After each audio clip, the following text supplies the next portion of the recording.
ಚಿತ್ತಾಪುರದಲ್ಲಿ ಒಂದು ಹಾಸ್ಪಿಟಲ್ದು ಒಂದು ರಿಪೋರ್ಟ್ ಬಂತು, ತುಂಬ ದಯನೀಯವಾದಂಥ ಪರಿಸ್ಥಿತಿ ಇತ್ತು. ಇದರ ಬಗ್ಗೆ ನೀವು ಯೋಚನೆನೂ ಮಾಡಲ್ಲ, ಕಾಳಜಿನೂ ವಹಿಸಲ್ಲ. ಪ್ರಪಂಚದಲ್ಲಿ ಮೋದಿಗೆ ಸಲಹೆ ಕೊಡ್ತಾರೆ, ಟ್ರಂಪ್ಗೆ ಸಲಹೆ ಕೊಡ್ತಾರೆ. ಇವ್ರು ಏನು ಅನ್ಕೊಂಡ್ಬಿಟ್ಟಾರೆ, home minister for the entire world ಅನ್ಕೊಂಡ್ಬಿಟ್ಟವ್ರು ಯಾರೋ ಪ್ರಿಯಾಂಕ ಖರ್ಗೆ ಅವರು. ಸೊ ಇವಾಗ ಸಡನ್ನಾಗಿ ಮಳೆ ಕಡಿಮೆ ಆಗೋಯ್ತು, ಜನ ಕಂಗಾಲಾಗಿದ್ದಾರೆ, ಪ್ರಾಬ್ಲಮ್ಗಳಾಗಿದೆ. ಸೊ ಇದನ್ನು ಮಾಡಬಹುದು ಕಾಂಗ್ರೆಸ್ ಗೌರ್ಮೆಂಟು ಅಂತ ನೀವು ಇವಾಗ ಒಂದು 2 ಪಾಯಿಂಟ್ಗಳನ್ನ ಹೇಳಿದ್ರಿ.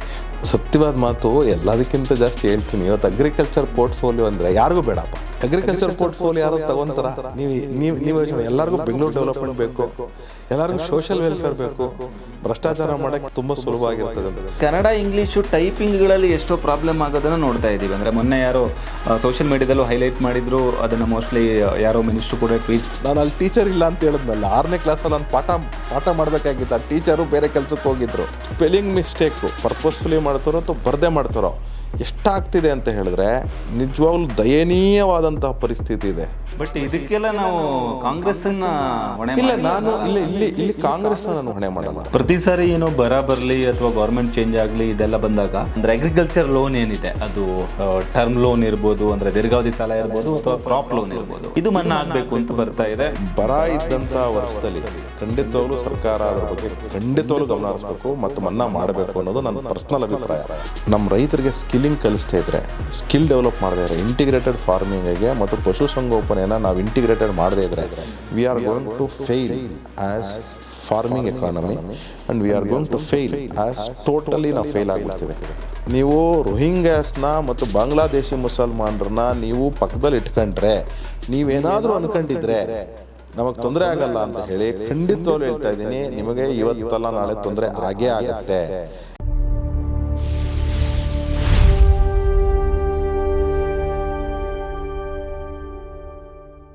ಇವತ್ತು ಬೆಳಗ್ಗೆ ಅವರ ಒಂದು ಹೆಣ್ಮಗಳು ಬಿಕ್ಕಿ ಹೇಳ್ತಿದ್ದಾಳೆ, ಚೇರಲ್ಲಿ ಕೂತ್ಕೊಂಡು ನೀವು ಸಂಬಳ ಕೊಡಲಿ ಅಂದರೆ ನಾನು ಹೆಂಗೆ ಬದುಕಲಿ ಅಂತ ಕೇಳ್ತಿದ್ದಾಳೆ.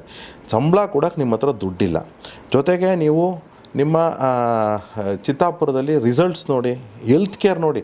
ಚಿತ್ತಾಪುರದಲ್ಲಿ ಒಂದು ಹಾಸ್ಪಿಟಲ್ದು ಒಂದು ರಿಪೋರ್ಟ್ ಬಂತು 10 ದಿನಗಳಿಂದನೋ ಅಥವಾ ಒಂದು ವಾರದಿಂದ ಏನೇನೋ, ತುಂಬ ದಯನೀಯವಾದಂಥ ಪರಿಸ್ಥಿತಿ ಇತ್ತು. ಇದರ ಬಗ್ಗೆ ನೀವು ಯೋಚನೆನೂ ಮಾಡಲ್ಲ, ಕಾಳಜಿನೂ ವಹಿಸಲ್ಲ. ಪ್ರಪಂಚದಲ್ಲಿ ಮೋದಿಗೆ ಸಲಹೆ ಕೊಡ್ತಾರೆ, ಟ್ರಂಪ್ಗೆ ಸಲಹೆ ಕೊಡ್ತಾರೆ. ಇವ್ರು ಏನು ಅನ್ಕೊಂಡ್ಬಿಟ್ಟಾರೆ, home minister for the entire world ಅನ್ಕೊಂಡ್ಬಿಟ್ಟವ್ರು ಯಾರೋ ಪ್ರಿಯಾಂಕ ಖರ್ಗೆ ಅವರು. ನಾವು ವಿಚಾರಗಳನ್ನ ಮಾತಾಡ್ತಿದ್ದೀವಿ, ಡ್ರಗ್ಸ್ ವಿಚಾರಗಳನ್ನ. ಡ್ರಗ್ಸ್ ಯಾವುದು ಸರ್ ನಿಮ್ಮ ಪ್ರಕಾರ? ಈಗ ಬೆಂಗಳೂರು ಬಿಟ್ಟು, ಅಂದರೆ ಈ ವಿಷಯಗಳೆಲ್ಲ ಬಿಟ್ಟು ಹೊರಗಡೆ, ಅಂದರೆ ನಾರ್ತ್ ಕರ್ನಾಟಕದಲ್ಲಿ ಇರೋದು ಯಾವುದಾದ್ರೂ ಒಂದು ಅಥವಾ 2 ಯಾವುದಾದ್ರೂ ಉದಾಹರಣೆ ಕೊಡ್ಬೋದು? ನನಗೆ ಇದು ಸಾಲ್ವ್ ಆಗಲೇಬೇಕು ಈ ಪ್ರಾಬ್ಲಮ್ಮು ಅನ್ನೋ ಥರ. ನಿಜ, ಇವತ್ತು ಸ್ಪೆಸಿಫಿಕ್ ಆಗಿ ಹೇಳಬೇಕು ಅಂದರೆ, ಏನು ಮಳೆ ಬರದೇ ಇರೋದ್ರಿಂದ ಏನು ಸಮಸ್ಯೆ ಆಗಿದೆ. ಬಿತ್ತನೆ ಬೀಜ ಬಿತ್ತಿದ್ದಾರೆ, ಇವತ್ತು ಆ ಬೆಳೆ ಕೌಲು ಹೊಡಿತಿಲ್ಲ. ಕೌಲು ಹೊಡಿದೇ ಇರೋದ್ರಿಂದ ದೊಡ್ಡ ಸಮಸ್ಯೆ ಆಗ್ತಾಯಿದೆ. ಪಾಪ ರೈತ ಸಾಲ ಸೋಲ ಮಾಡಿ ಅವತ್ತು ಅವನು ಬಿತ್ತನೆ ಬೀಜ ಬಿದ್ದುಬಿಟ್ಟಿದ್ದಾನೆ. ಅವನಿಗೆ ಇವತ್ತು ಸಮಸ್ಯೆಗಳಿಗೆ ಪರಿಹಾರಕ್ಕೆ ಅವ್ನು ಯಾರ ಹತ್ರನೂ ಹೋಗೋಕ್ಕಾಗಲ್ಲ. ಆ ರೀತಿ ಪರಿಸ್ಥಿತಿನ ನಿರ್ಮಾಣ ಆಗೋಗ್ಬಿಟ್ಟಿದೆ ಇವತ್ತು. ಯಾಕಂದರೆ ಮಳೆ ಬರುತ್ತೆ ಅಂತ ಹೇಳಿ ಒಂದು ತುಂತುರು ಬಂತು, ಮುಂಗಾರು ಇನ್ನೇನು ಪ್ರಾರಂಭ ಆಯಿತು ಅಂತ ಹೇಳಿ ಜನರಿಕ್ ಆಗಲ್ವಾ ಸ್ಟೇಟ್ಮೆಂಟು? ಅಂದರೆ ಇದು ಅಲ್ಲ, ನಾನು ಸ್ಪೆಸಿಫಿಕ್ ಆಗಿ ನಾನು ಹೇಳ್ತಾ ಇರೋದು, ಈಗ ಮಳೆ ಬಂದಿಲ್ಲ ಅಂತಂದರೆ ಅದಕ್ಕೆ ನೀರು ಕೊಡೋದಷ್ಟು ಈಸಿ ಇಲ್ಲ ಇವಾಗ. ಇಲ್ಲ, ಕರೆಕ್ಟ್ ಇದೆ, ಇವಾಗಿರೋ ಪರಿಸ್ಥಿತಿಯಲ್ಲಿ ಸತ್ಯವಾದ ಮಾತು ಕರೆಕ್ಟ್ ಇದೆ. ನಾನು ಹೇಳ್ತಿರೋದು ಏನಂದರೆ, ಇವತ್ತು ಸರ್ಕಾರ ಯೋಚನೆ ಮಾಡಬೇಕಾಗಿರೋದು ಏನು ಅಂದರೆ, ನಾವು ವಿರೋಧ ಪಕ್ಷವಾಗೂ ಕೆಲಸ ಮಾಡಬೇಕಾಗಿರೋದು ಏನಂದರೆ ಇದ್ರ ಬಗ್ಗೆ ಯೋಚನೆ ಮಾಡಬೇಕಾಗಿದೆ. ಸದನದಲ್ಲಿ ಚರ್ಚೆ ಆಗಬೇಕಿದು. ನಾನು ಹೇಳ್ತಾ ಸದನದಲ್ಲಿ ನಾವು ಚರ್ಚೆ ಮಾಡ್ಬೋದು ಅಷ್ಟೇ ಸದನದಲ್ಲಿ. ಆದರೆ ಸರ್ಕಾರ ಇವತ್ತು ಎಚ್ಚೆತ್ಕೊಂಡು ಇವತ್ತು ಅದ್ರ ಬಗ್ಗೆ ತುಂಬ ಅಂದರೆ ತುರ್ತು ಸಭೆ ನಡೆಸಬೇಕು. ಇಲ್ಲಿವರೆಗೂ ನಮಗೇನು ಬೇಜಾರಾಗ್ತದೆ ಅಂತ ಹೇಳಿದ್ರೆ, ಸರ್ಕಾರ ಇವತ್ತು ಪ್ರಾರಂಭ ಆಗಿ ಜೂನ್ 3ನೇ ತಾರೀಕು ಡಿ ಕೆ ಶಿವಕುಮಾರ್ ಅವರು ಓದ್ ತೊಗೊಂಡ್ರು. ಅಂದರೆ ಜುಲೈ 19ನೇ ತಾರೀಕು ಅವರು ಕ್ಯಾಬಿನೆಟ್ ಮೀಟಿಂಗ್ ಕರೆದು ಇದ್ರ ಬಗ್ಗೆ ಚರ್ಚೆ ಮಾಡಿದ್ರು. ಇಲ್ಲಿವರೆಗೂ ಸಹ ಚರ್ಚೆ ಮಾಡಿರಲಿಲ್ಲ ಅಂತಕ್ಕಂಥದ್ದು ದಯನೀಯ ಪರಿಸ್ಥಿತಿ. ಒಂದು. ಎರಡನೇದು, ಎಜುಕೇಷನ್ ಡಿಪಾರ್ಟ್ಮೆಂಟು ಮೋಸ್ಟ್ ನೆಗ್ಲೆಕ್ಟೆಡ್ ಯಾವುದಾದ್ರೂ ಇದ್ದರೆ ಕಾಂಗ್ರೆಸ್ ಸರ್ಕಾರದಲ್ಲಿ ಈ 38 ತಿಂಗಳಲ್ಲಿ ಎಜುಕೇಷನ್ ಡಿಪಾರ್ಟ್ಮೆಂಟ್. ಯಾಕೆ ಅಂತ ಹೇಳಿದ್ರೆ, 2023-24ನೇ ಸಾಲಿನಲ್ಲಿ ನೀವು ಟೆಕ್ಸ್ಟ್ ಬುಕ್ನ, ಯೂನಿಫಾರ್ಮ್ನ, ಶಾಕ್ಸ್ನ ಕೊಟ್ರಿ. ಅಂದರೆ ಯಾವಾಗ ಕೊಟ್ಟಿದ್ದು? 2023-24 ಸಾಲಲ್ಲಿ ಕೊಟ್ಟಿಲ್ಲ. ನೀವು ಅದನ್ನು ಕೊಟ್ಟಿದ್ದು 2024-25 ಸಾಲಲ್ಲಿ ಕೊಟ್ರಿ. 24-25 ಸಾಲಲ್ಲಿ ಕೊಟ್ಟು ಇವತ್ತು 26-27 ಏನಾಯಿತು? 25-26 ಏನಾಯಿತು? 26-27 ಏನಾಯಿತು? ಇನ್ನೂ ಕೊಟ್ಟೇ ಇಲ್ಲ. ಇವತ್ತು ಸ್ಕೂಲ್ ಸ್ಟಾರ್ಟ್ ಆಗಿದೆ, ಕಾಲೇಜಸ್ ಸ್ಟಾರ್ಟ್ ಆಗಿದೆ. ಡಿಪಾರ್ಟ್ಮೆಂಟ್ಗಳಲ್ಲಿ ಪ್ರಾಬ್ಲಮ್ ಏನು ಅಂತಂದರೆ, ತತ್ಸುಮಾರು ನಿಮಗೆ ಗೊತ್ತಿದ್ದಂಗೆ 2 ಲಕ್ಷ ಉದ್ಯೋಗಗಳು ಖಾಲಿವೆ. ಅದು ಎಜುಕೇಷನ್ ಡಿಪಾರ್ಟ್ಮೆಂಟಲ್ಲಿ ತತ್ಸುಮಾರು 80,000 ಉದ್ಯೋಗ ಖಾಲಿವೆ. ಗೆಸ್ಟ್ ಫ್ಯಾಕಲ್ಟಿ ಹೋಗ್ತಾ ಇಲ್ಲ. ಇರೋತಕ್ಕಂತಹ ಟೀಚರ್ಸ್ ಏನಿದ್ದಾರೆ ಅವ್ರನ್ನ SIR ಡ್ಯೂಟಿಗೆ ಹಾಕ್ತೀರಾ? ಕಾಸ್ಟ್ ಸೆನ್ಸಸ್ಗೆ ಹಾಕ್ತೀರಾ, ಬೇರೆ ಬೇರೆ ಕೆಲಸಗಳನ್ನ ನೀವು ಕಳಿಸ್ತಾ ಇದ್ದೀರಾ. ಪಾಠ ಮಾಡೋದಕ್ಕೆ ಒಬ್ಬರು ಇಲ್ಲ ಸ್ಕೂಲ್ಗಳಲ್ಲಿ. ಇವತ್ತು ಇದು ದೊಡ್ಡ ಸಮಸ್ಯೆ. ಮಕ್ಕಳು ಏನಾಗ್ತದೆ ಅಂದರೆ, ಫಾರ್ ಎಕ್ಸಾಂಪಲ್ ಈಗ ಇವತ್ತು ನಮಗೇನಾಗ್ತದೆ, ಒಂದು ದಿವಸ ಬಿಟ್ಟರು ಇನ್ನೊಂದು ದಿವಸ ಅಂತ. ಆ ಟೀಚರ್ಸ್ ಏನು ಮಾಡ್ತಾರೆ, ಎಕ್ಸಾಮ್ ಅಂದಾಗ ಅವ್ರು ಹೋಗಿ ಮಕ್ಕಳಿಗೆ ಬರಿ ಅಂತ ಹೇಳ್ತಾರೆ, ಬರೀತಾರೆ ಮಕ್ಕಳು. ಆದರೆ ಆ ಸಬ್ಜೆಕ್ಟ್ ಅವ್ನು ಕಲ್ತನಾ, ಅವನು ನಾಳೆ ನಮ್ಮ ದೇಶಕ್ಕೆ ಅಸೆಟ್ ಆಗ್ತಾನಾ, ಅದು ತಾನೇ ಇಂಪಾರ್ಟೆಂಟು. ಇವಾಗ ಅತ್ಯಂತ ಪ್ರಮುಖ ಆ ವ್ಯಕ್ತಿನ ನಾವು ದೇಶಕ್ಕೆ ಅಸೆಟ್ಟಾಗಿ ಕ್ರಿಯೇಟ್ ಮಾಡ್ತಾ ಇದ್ದೀವಿ. ಆ ವ್ಯಕ್ತಿ 6ನೇ ಕ್ಲಾಸಲ್ಲಿ ಕಲಿದಿರೋ ಪಾಠನ ನೀವು 8ನೇ ಕ್ಲಾಸಲ್ಲಿ ನೀವು ಹೇಳ್ಕೊಡೋಕ್ಕಾಗಲ್ಲ ಮ್ಯಾಥ್ಸು. ಅಂದ್ರೆ ನೀವು ಹೇಳ್ತಾ ಇರೋದು ಒಂದು ಅಂದ್ರೆ ಶಿಕ್ಷಕರ ಕೊರತೆ ಇದೆ, ಶಿಕ್ಷಕರ ಕೊರತೆ ಇದೆ, ಬೇರೆ ಕೆಲಸಕ್ಕೆ ಹಚ್ತಿದ್ದಾರೆ. ಆಮೇಲೆ ನೀವು ಇನ್ಫ್ರಾಸ್ಟ್ರಕ್ಚರ್ ಕ್ರಿಯೇಟ್ ಮಾಡೋದ್ರಲ್ಲಿ ನೀವು ಫೇಲ್ ಆಗ್ತಿದ್ದೀರಾ. ಮೊದಲಿಂದ ನಡೀತಾನೆ ಇದೆಯಲ್ಲ ಸರ್. ಅಂದ್ರೆ ಉದಾಹರಣೆಗೆ ಶಿಕ್ಷಕರನ್ನ ಬೇರೆ ಕೆಲಸಕ್ಕೆ ಹಚ್ಚೋದು ಅದೇನು ಹೊಸ ವಿಷಯ ಏನೂ ಅಲ್ಲ. ಇಲ್ಲ, ಈಗ ಜಾಸ್ತಿ ಆಗಿದೆ. ಯಾಕೆಂದ್ರೆ ಬಟ್ ಮೊದಲಿಂದ ಅವರನ್ನ ಬಳಸ್ಕೋತಾ ಇದ್ರೆ ರಜಾ ಜಾಸ್ತಿ ಅಲ್ಲ. ನಿಮ್ಗೆ ಸೆನ್ಸಸ್ ಆಗೋದು ಎಷ್ಟಕ್ಕೆ 10 ವರ್ಷಕ್ಕೆ ಒಂದ್ಸತಿ, ಕರೆಕ್ಟ್ ಅಲ್ವಾ? ಈಗ ಏನಾಗಿದೆ, ನೀವು ಕಾಸ್ಟ್ ಸೆನ್ಸಸ್ ಅಂತ ಮಾಡಿಸ್ತ್ರಿ. ಒಂದು ಸೆನ್ಸಸ್ ಆಗಲೇಬೇಕಿತ್ತು, ಸೆನ್ಸಸ್ ಆಗ್ತಿದೆ. ಈಗ ಜೊತೆಗೆ SIR ಕೊಟ್ರಿ, ಜೊತೆಗೆ ನೀವು ಎಲೆಕ್ಷನ್ ಡ್ಯೂಟೀಸ್ ಅಂತ ಕೊಡ್ತೀರಾ. ಈಗ ಇದ್ರಲ್ಲಿ ಮಸ್ಟ್ ಯಾವುದು? ಸೆನ್ಸಸ್ ಮಸ್ಟು, ಆಯಿತಾ? SIR ಸೆನ್ಸಸ್ ರಿಲೇಟೆಡ್ ಅಂದರೆ ಅದಕ್ಕೆ ಬರ್ತದೆ ಮಸ್ಟು. ನೀವು ಇವಾಗ ಅನ್ವಾಂಟೆಡ್ ಥಿಂಗ್ಸ್ಗಳನ್ನ ಮಾಡಿಸಿದಾಗ ನಾವು ಸ್ವಲ್ಪ ಈ ಕಡೆ ಜಂಪ್ ಆದ್ವಿ ಅನ್ಸುತ್ತೆ. ಮಳೆಯಿಂದ ಎಜುಕೇಶನ್ಗೆ ಜಂಪ್ ಆದ್ವಿ ಅಂತ. ಅಲ್ಲ, ಈ ಥರ ಸಮಸ್ಯೆ ಮಳೆಯಲ್ಲಿ ಅಂದ್ರೆ ಪ್ರಿಪರೇಷನ್ ಮಾಡಕ್ಕೆ ಅಷ್ಟು ಟೈಮ್ ಇರಲ್ಲ. ಫಾರ್ ಎಕ್ಸಾಂಪಲ್ ಇವಾಗ ಯಾವುದೋ ಟೈಮಲ್ಲಿ ಗೊಬ್ಬರ ಬೇಕು, ರೈತರಿಗೆ ಗೊಬ್ಬರ ರೆಡಿ ಇರಬೇಕು. ಗೊಬ್ಬರ ಇಲ್ಲ ಅಂದ್ರೆ ಗಲಾಟೆ ಆಗುತ್ತೆ, ಎಷ್ಟೋ ಸಾರಿ ಗೊತ್ತಿರತ್ತೆ. ಬಟ್ ಈ ಸಾರಿ ಇಷ್ಟು ಮಳೆ ಕಮ್ಮಿ ಆಗುತ್ತೆ ಅನ್ನೋ ಎಕ್ಸ್ಪೆಕ್ಟೇಷನ್ ಯಾರಿಗೂ ಇರಲಿಲ್ಲ ಅಂತ ಅನ್ಸುತ್ತೆ. ಒಂದು ಏನು ಗೊತ್ತಾ, ನಿಜ ಹೇಳ್ಬೇಕು ಅಂದ್ರೆ ಪ್ರೆಡಿಕ್ಷನ್ ಹಂಗೆ ಇತ್ತು. ಈ ಸತಿ ಮುಂಗಾರು ಬರೋದಿಲ್ಲ, ಫೇಲ್ ಆಗುತ್ತೆ. ಇಷ್ಟು ಕಡಿಮೆ ಆದಾಗ ಅಂದ್ರೆ ನೀರು ಕೊಡೋದು ಅಷ್ಟು ಈಸಿನೂ ಅಲ್ಲ. ಅಂದ್ರೆ ನಾವು ಹೆಂಗೆ ನೀರನ್ನ ಉಳಿತಾಯ ಮಾಡ್ಬೋದು ಅನ್ನೋದನ್ನ ಮಾಡ್ಬೇಕಂದ್ರೆ, ನಾನು ಗೌರ್ಮೆಂಟ್ ಪರವಾಗಿ ಅಥವಾ ಗೌರ್ಮೆಂಟ್ ಏನೂ ಮಾಡಿಲ್ಲ ಅನ್ನೋ ವಿಷಯ ನಾನು ಹೇಳ್ತಾ ಇಲ್ಲ.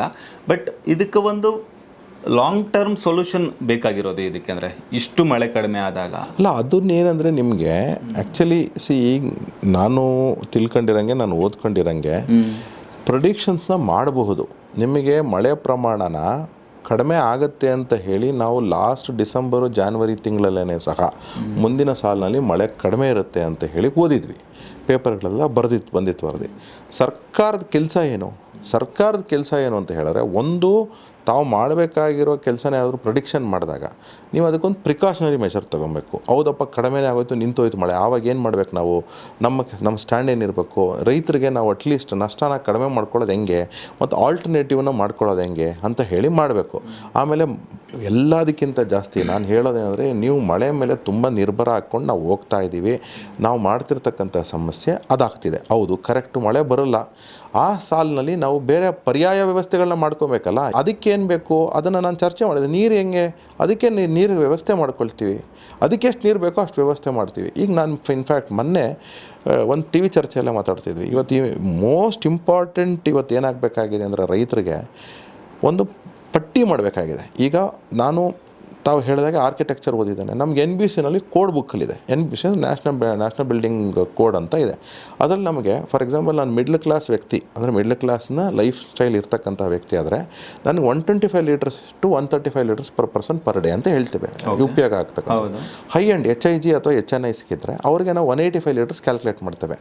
ಅಥವಾ ಲೋ ಎಂಡ್ ಅಂತಂದರೆ ಇನ್ನೂ ಕಡಿಮೆ ಆಗಿರೋರಿಗೆ 85 ಲೀಟರ್ಸ್ ಅಂತ ಕ್ಯಾಲ್ಕುಲೇಟ್ ಮಾಡ್ತೇವೆ. ಸ್ಲಮ್ಮಲ್ಲಿ ಇರ್ತಕ್ಕಂಥವ್ರು 55 ಲೀಟರ್ಸ್ ಅಂತ ಕ್ಯಾಲ್ಕುಲೇಟ್ ಮಾಡ್ತೇವೆ. ಅಂದರೆ ಲೈಫ್ ಸ್ಟೈಲ್ನ ಅಥವಾ ಅವ್ರ ಲಿವಿಂಗ್ ಪ್ಯಾಟರ್ನ್ಸ್ನ ಕ್ಯಾಲ್ಕುಲೇಟ್ ಮಾಡಿ. ಇದು NBCನಲ್ಲಿ ಇರ್ತಕ್ಕಂಥದ್ದು. ಇವತ್ತು ನಾವು ಏನಾಗಬೇಕಾಗಿದೆ ಅತ್ಯಂತ ಪ್ರಮುಖ, ಇದು ಇಸ್ರೇಲಲ್ಲಿ ಇದೆ, ಅದನ್ನು ನಾನು ರಿಪೀಟ್ ಮಾಡ್ತಾ ಇದ್ದೀನಿ. ಇವತ್ತು ನೀವೊಂದು ಲಿಸ್ಟ್ ಮಾಡಬೇಕು. ನನಗೆ ನೋಡಪ್ಪ, ನೀವು ಶಾವಂತಿಗೆ ಹೂವು ಹಾಕಿದ್ರೆ ಇಷ್ಟು ನೀರು ಬೇಕು ನಿಮಗೆ, ನೀವು ಟೊಮೆಟೊ ಹಾಕಿದ್ರೆ ಇಷ್ಟು ನೀರು ಬೇಕು. ಆರ್ಟಿಕಲ್ಚರ್ ಕ್ರಾಪ್ಸ್ಗೆ ಬನ್ನಿ. ತದನಂತರದ ಅಗ್ರಿಕಲ್ಚರಲ್ ಕ್ರಾಪ್ಸು, ಜವಾರಿಗೆ ಇಷ್ಟು ಬೇಕು, ಅಕ್ಕಿಗೆ ಇಷ್ಟು ಬೇಕು, ಬೆಳೆಗೆ ಇಷ್ಟು ಬೇಕು, ಆಮೇಲೆ ರಾಗಿಗೆ ಇಷ್ಟು ಬೇಕು ಅಂತ ಅಂದ್ಬಿಟ್ಟು ಒಂದು ಪ್ರಿಂಟ್ ಮಾಡಿ ನೀವು ಕೊಟ್ಬಿಡಿ. ಯಾವ್ದಾದ್ರು ಒಬ್ಬ ರೈತ ಎಕ್ಸಸ್ ಆಗಿ ಉಪಯೋಗಿಸ್ತಾ ಇದ್ದರೆ ಅವನಿಗೆ ಗೊತ್ತಾಗ್ತದೆ, ನಾನು ಎಕ್ಸಸ್ ಉಪಯೋಗಿಸ್ತಾ ಇದ್ದೀನಿ, ನಾನು ನೀರನ್ನು ಸದ್ಬಳಕೆ ಮಾಡ್ಕೊಳ್ತಿಲ್ಲ. ಫಸ್ಟ್ ವಿಚಾರ. ಎರಡನೇ ವಿಚಾರ, ಪ್ರಮುಖವಾಗಿ ಇವಾಗ ಆಗಬೇಕಾಗಿರೋದು ಕೆರೆ ಕುಂಟೆಗಳನ್ನು ಹೂಳೆತ್ತಬೇಕು. ಕೆರೆ ಕುಂಟೆಗಳು ಮತ್ತು ರಾಜಕಾಲುವೆಗಳೇನಿದೆ ಇದನ್ನು ನಾವು ಬೆಂಗಳೂರೇನು ಅಥವಾ ದಂಡಕಾರಣ್ಯ ಏನಿದೆ, ಇದು ದಂಡಕಾರಣ್ಯ ಅಂದರೆ ಮೈಸೂರಿಂದ ಹಿಡ್ಕೊಂಡು ನಾವು ಕೋಲಾರವರೆಗೂ ಅಥವಾ ದಾವಣಗೆರೆಯಿಂದ ಹಿಡ್ಕೊಂಡು ದಕ್ಷಿಣಕ್ಕೆ ಭಾಗ ಇರತಕ್ಕಂಥ ದಂಡಕಾರಣ್ಯದಲ್ಲಿ ಏನಿತ್ತು? ಚೋಳರು ಒಂದು ಫಾರ್ಮುಲಾ ಮಾಡಿದ್ರು. ನೀವು 1/3 ಆಫ್ ಫಾರೆಸ್ಟ್ನ ಕಟ್ ಮಾಡಿ ನೀವು ಅದರಲ್ಲಿ ವಿಲೇಜಸ್ನ ಸ್ಥಾಪಿಸ್ಕೊಳ್ಳಿ. ವಿಲೇಜಸ್ನ ಸ್ಥಾಪಿಸಿದಾಗ ಒಂದು ಕೆರೆ ಇರಬೇಕು, ಒಂದು ರಾಜಕಾಲುವೆ ಇರಬೇಕು, ಆ ಕೆರೆ ಇನ್ನೊಂದು ಕೆರೆಗೆ ಕನೆಕ್ಟ್ ಆಗಬೇಕು ಅಂತ ಮಾಡಿದ್ರು. ಅದನ್ನು ಕೆಂಪೇಗೌಡರು ತುಂಬ ಚೆನ್ನಾಗಿ ಅದನ್ನು ಡೆವಲಪ್ ಮಾಡಿದ್ರು. ಕೆಂಪೇಗೌಡರ ನಂತರ ಬಂದಂಥವರು ಎಲ್ಲ ಡೆವಲಪ್ ಮಾಡಿದ್ರು. ಕೆಂಪೇಗೌಡರ ಕಾಲದಲ್ಲಿ 280 ಇದ್ದಂಥ ಕೆರೆ ಇವತ್ತು ಎಷ್ಟಾಗಿದೆ ಆಯಿತಾ? ಜೊತೆಗೆ ಬಿಟ್ಬಿಡಿ ಅದನ್ನ, ಕೆಂಪೇಗೌಡರ ಕಾಲದ ಕೆರೆಗಳು ಬಿಟ್ಬಿಡಿ, ರಾಜಕಾಲುವೆಗಳ ಸಮಸ್ಯೆ ಇದೆಯಲ್ಲ, ಕೆರೆಗಳದ್ದು ಒಂದು ಸಮಸ್ಯೆ ಆದರೆ ನೀವು ರಾಜಕಾಲುವೆಗಳು ಒತ್ತುವರಿ ಆಗ್ಬಿಟ್ಟಿದೆ. ರಾಜಕಾಲುವೆಗಳು ಒತ್ತುವರಿ ಆಗಿರೋದನ್ನು ಬೆಂಗಳೂರು ಬಗ್ಗೆ ಮಾತಾಡ್ತಿಲ್ಲ ಇಲ್ಲಿ ಆಯಿತಾ. ನಾನು ಹೇಳ್ತಿರ್ತಕ್ಕಂತಹದ್ದು ಬೆಂಗಳೂರನ್ನ ಹೊರತುಪಡಿಸಿ ಬೇರೆ ಇರತಕ್ಕಂತಹ ಜಾಗಗಳಲ್ಲಿ ನೀವು ಕೆರೆಗಳನ್ನು ಸ್ಥಾಪಿಸಿ, ರಾಜಕಾಲುವೆಗಳನ್ನು ಹೂಳೆತ್ತಿ ಒತ್ತುವರಿಗಳನ್ನು ತೆರವು ಮಾಡಿಸಿ ನೀವು ಏನಾದರೂ ಮಾಡಿದ್ರೆ, ಇವಾಗ Channapatna classic example, forget about the party, ಅವ್ರು ನಮ್ಮ ಪಾರ್ಟಿಲೇ ಇದ್ದಂಥವರು. ಇವತ್ತು 1200 ಅಡಿನಲ್ಲಿದ್ದಂತಹ ನೀರು 120 ಅಡಿ 300 ಅಡಿಗೆ ಬರ್ತದೆ ಅಂದರೆ ಎಂತಹ ಒಂದು ಅದ್ಭುತ.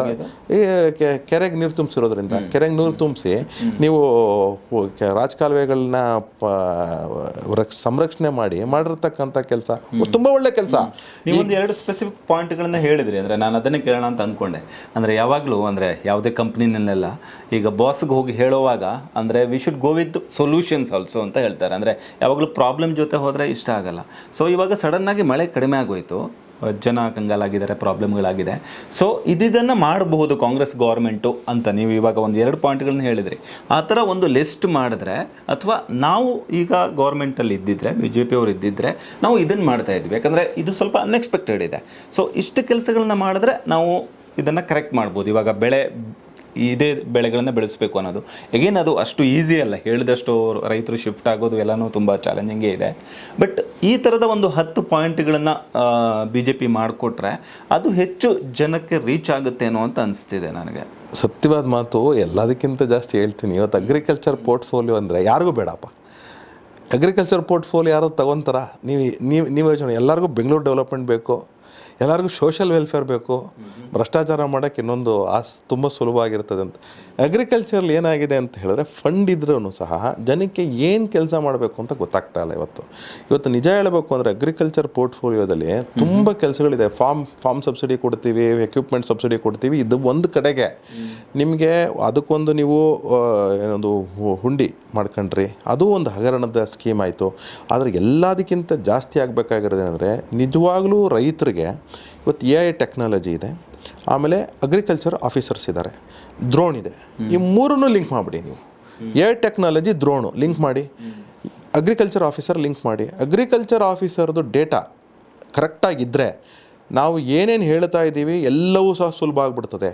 ಅಗ್ರಿಕಲ್ಚರ್ ಆಫೀಸರ್ ಯಾವಾಗ ಕೆಲಸ ಮಾಡಲ್ಲ, ಯಾವಾಗ ಡೇಟಾನ ಎಲ್ಲೋ ಕೂತ್ಕೊಂಡು ಈಗ ನಾನು ಆನೇಕಲ್ ತಾಲೂಕಿಂದ ಬರ್ತೇನೆ, ಆನೇಕಲ್ ತಾಲೂಕು ಆಫೀಸಲ್ಲೋ ಅಥವಾ ಯಾವುದೋ ನಾಡು ಕಚೇರಿಲಿ ಕೂತ್ಕೊಂಡು ಅಥವಾ ಅವ್ನ ಕಚೇರಿಲಿ ಕೂತ್ಕೊಂಡು ಡೇಟಾ ಬರ್ಕೊಂಡ್ರೆ ಖಂಡಿತವಾಗ್ಲೂ ಬರಲ್ಲ. ಇವತ್ತು ಬೇಡಪ್ಪ, ನೀನು ಫೀಲ್ಡ್ಗೆ ಹೋಗ್ಬೇಡಪ್ಪ, ನೀನು ಡ್ರೋನ್ ಕಳಿಸು.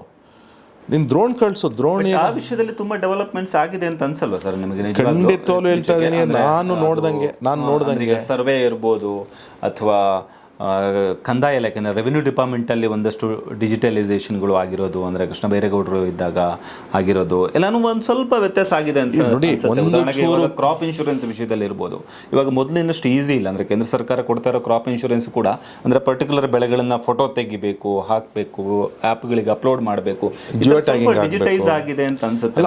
ಅದೆಲ್ಲ ಆಗಿದೆ ಅನ್ಸುತ್ತೆ. ಆಮೇಲೆ ಇನ್ನೊಂದೇನಂದ್ರೆ ಪೋಡಿ ವಿಚಾರಗಳಲ್ಲಿ, ಆಮೇಲೆ ಪೋಡಿ ವಿಚಾರಗಳಲ್ಲಿ GPS ಟ್ಯಾಗಿಂಗ್ ಆಗಬೇಕು, ಜೊತೆಗೆ 4 ಕೋಆರ್ಡಿನೇಟ್ಸ್ ಮ್ಯಾಚ್ ಆಗಬೇಕು, ಅಥವಾ ನಿಮ್ದು ಎಷ್ಟು ಬೌಂಡ್ರಿ ಮ್ಯಾಚ್ ಆಗಬೇಕು, ಆವಾಗ ನಿಮಗೆ ಪೋಡಿ ಸುಲಭವಾಗಿ ಆಗುತ್ತೆ ಅಂತಿದೆ.